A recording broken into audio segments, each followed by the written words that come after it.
Quality study अकॅडमीच्या YouTube चॅनलवर तुमच्या सर्वांचं स्वागत आहे विद्यार्थी मित्रांनो. आज आपण MPSC कंबाईन पूर्व परीक्षा 2025चे अर्थव्यवस्थेचे संभाव्य उत्तरे पाहूया.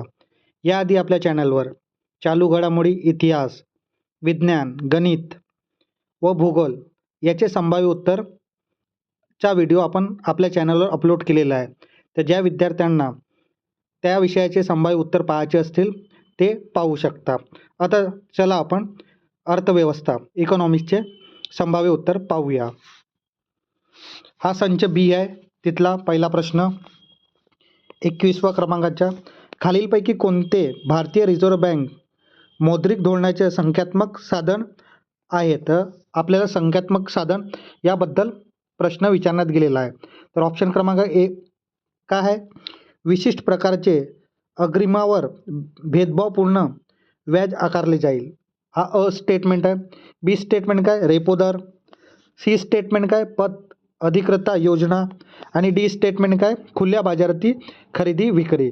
तर या प्रश्नाचं उत्तर राहणार ऑप्शन क्रमांक 3.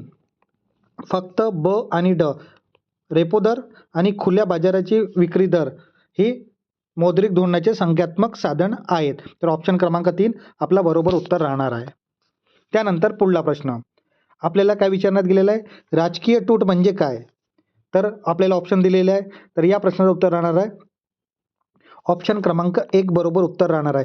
सरकारी कर्ज वगळता सरकारचे एकूण कर्ज आणि एकूण प्राप्तीचा फरक याला आपण राजकीय तूट असं म्हणतो. तर ऑप्शन क्रमांक 1 बरोबर उत्तर राहणार आहे. त्यानंतर पुढला प्रश्न पुढील विधानाच्या विचारात घ्या. आपल्याला विधान दिलेले आहे 2, त्याबद्दल विचारलं आहे कोणते विधान बरोबर आहे. तर विधान ए मध्ये काय दिलेलं आहे? अटल इनोव्हेशन मिशन एम हा केंद्र शासनाचा पुढाकार आहे. तर हा स्टेटमेंट बरोबर आहे.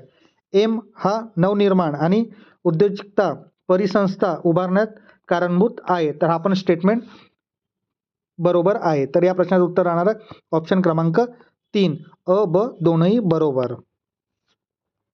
त्यानंतर पुढला प्रश्न बँकिंग योग्य जोड्या जुळवा. आपल्याला एक साईडला बँकिंग कायदे दिलेले आहेत आणि दुसऱ्या साईडला त्याचे उद्देश काय होतात त्याबद्दल माहिती देण्यात आलेली आहे. तर सर्वात आधी बँकिंग नियंत्रण कायदा, तर याचं जर उत्तर येणार आहे तर ऑप्शन क्रमांक 3 मध्यवर्ती बँकेच्या नियमाचा अधिकार. ब मध्ये काय दिलेलं आहे? बँक राष्ट्रीयकरण. त्याची जोडी कशाला लागणार? तर एला सामाजिक उद्देश. जर तुम्ही अशी जोडी लावला तर ऑप्शन क्रमांक 3 आपला बरोबर उत्तर राहणार आहे. तर सीचा काय राहणार आहे? 31 मार्च 2025 रोजी भारतातील सार्वजनिक क्षेत्राची बँका त्याची जोडी दुसरा म्हणजे 12ला लागणार आहे. आणि डी शाखा विस्तार याची जोडी ठेवीच्या अधिकार संकल्प. तर ऑप्शन क्रमांक 3 या प्रश्नाचं बरोबर उत्तर राहणार आहे.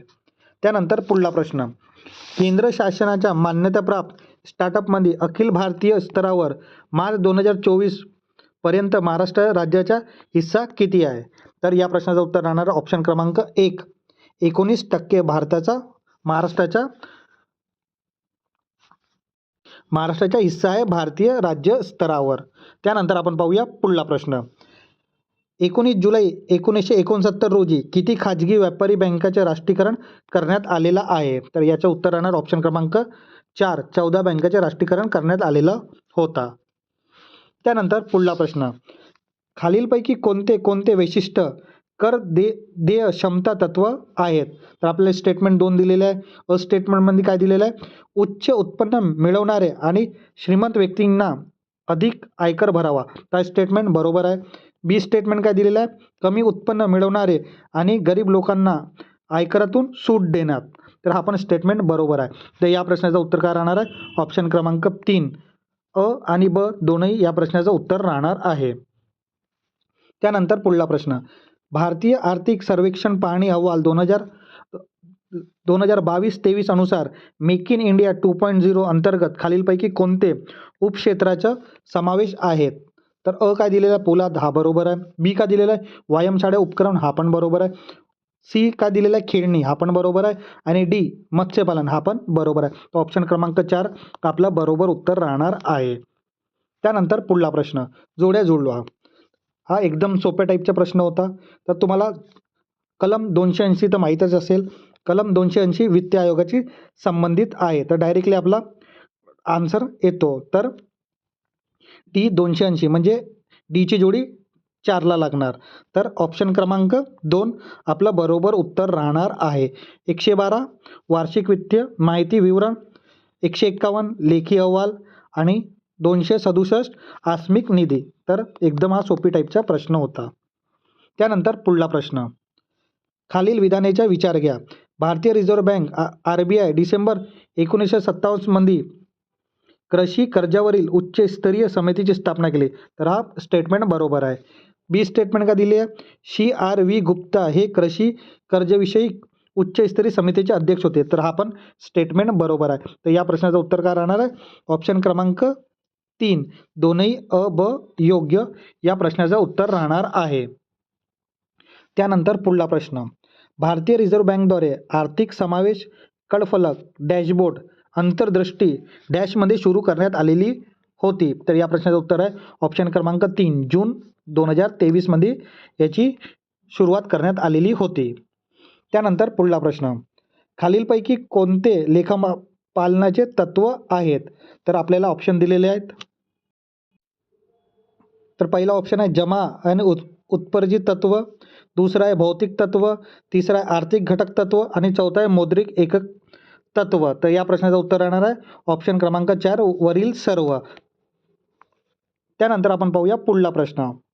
छापील पैशांचा वापर करून सरकार जेव्हा आपल्या अंदाजपत्रिकेत तूट भरून काढते त्यामुळे डॅश वाढू शकते. तर ऑप्शन क्रमांक 3 चलनवाढ. त्यानंतर पुढला प्रश्न. भारताचे 16व्या वित्त आयोगाचे अध्यक्ष कोण आहेत? तर ऑप्शन क्रमांक 1 डॉक्टर अरविंद पनगडिया हे भारताचे 16व्या वित्त आयोगाचे अध्यक्ष आहेत. त्यानंतर आखरी शेवटचा प्रश्न. खालीलपैकी विधानाचा विचार घ्या.